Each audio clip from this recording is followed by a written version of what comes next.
Hey, thanks so much for your interest in how to study the Bible. Your life will be a lot richer if you pause and take the time necessary in order to study the Bible at times. Now, important for us here at the beginning is to recognize that there really is a difference between Bible reading and Bible study. In Bible reading, we're moving along fairly quickly. We have a destination in mind. We're going to read this much of the text. And along the way, it's kind of like traveling in an airplane at 30,000 feet. We're going at 400 miles an hour, but from our position in the airplane, we can look down and take in a lot of beauty. We can see the contrast of the geography and topography below us, maybe pick out a river, maybe identify a large city and see a mountain range. It's an incredible experience. But in Bible study, we're taking that journey a lot slower, and we're pausing along the way to ask some important questions, pausing even to appreciate the flowers and their beauty and maybe even the smell of the flowers. So maybe that's a little bit of the contrast here. Well, in the next couple of minutes, what we want to better understand is what are some of the tools that are available to us, but then also what are some of the methods that we ought to use. So let's first of all talk about tools. Of course, I would recommend that you have a study Bible, not just a Bible, but a study Bible. The study Bible will offer you the advantage of some introductory material at the beginning of every book. Tell you who wrote it, why they wrote it, to whom did they write it, what was going on in the background of the time historically. That can be a big help. Also, you're going to find some commentary at the bottom of the page, typically, on individual verses. Now, it won't touch on every verse, but it'll give you some help along the way as you're pausing and trying to better understand what was written.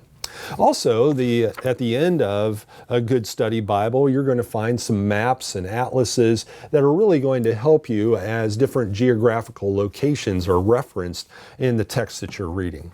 Of course, you can take that to a new level if you buy a commentary or have access to a commentary. This is a single commentary on the whole book of Acts, and it takes that study Bible description of background information and expands on it, and also will tend to give you much more commentary, lengthier commentary on the individual verses along the way. Well, those are some of the tools that are available that you could maybe purchase, but also online you're going to find some great resources as well. Just as an example, one of my favorites is the Blue Letter Bible. And you'll see here that I've pulled up the book of Acts. You'll notice that there are a lot of different Bible translations that are available to us. We can click here and you can see that you could read in the King James, the New King James, the New Living Translation, the NIV. So many different translations are available to us. And you can also tap in here online to some Bible atlases and other things along the way. Also, along the left-hand side, you'll see that we can click on Tools, and there are many options there. You can do interlinear, or you can look at other Bible translations. You can even pull up the Greek version of the text. Keep in mind that the Bible was originally written in Hebrew, Aramaic, and Greek, and so it wasn't written originally in English. So what we have are translations.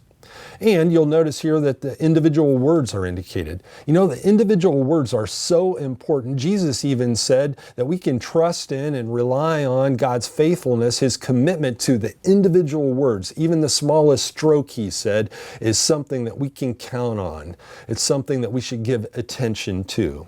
So Bible study really is important. So those are some of the tools that are available. We've looked at the importance of a study Bible, the importance of a commentary, the advantages of having a Bible atlas or Bible map, some of the online tools that are available. Let's just take a little bit of a closer look here for a moment, for example, at the book of Acts, Acts chapter 1 and verse 1, as we look at some methods. When we talk about methods, it's important for us to keep in mind that context is so important. Every verse is found in the context of a chapter, every chapter in a book, every book in the New or Old Testament, and the Old or New Testament in the context of the whole Bible, Old and New Testament. Well, here we read in Acts chapter 1 and verse 1 that the author is writing this, the first account I composed, Theophilus, about all that Jesus began to do and teach. So there, if we're doing some good Bible study, we begin to ask ourselves the question, okay, what was his first account? Who's the I that's talked about here? And who is this Theophilus that's referenced? Well, if we click over here on tools, we go down and we can look up, for example, Theophilus, click on his name, and we discover that really Theophilus is found one other time in the Bible. Here we're doing a word study. It's in Luke chapter 1. And so apparently the book of Acts is a sequel to the Gospel of Luke. Luke is the same author writing to the same recipient. And yet notice here that his focus is now picking up after Jesus had lived on the earth, after he had taught all that he began to do and teach. What he's introducing to us now is how Christ's ministry continues even after his ascension into heaven.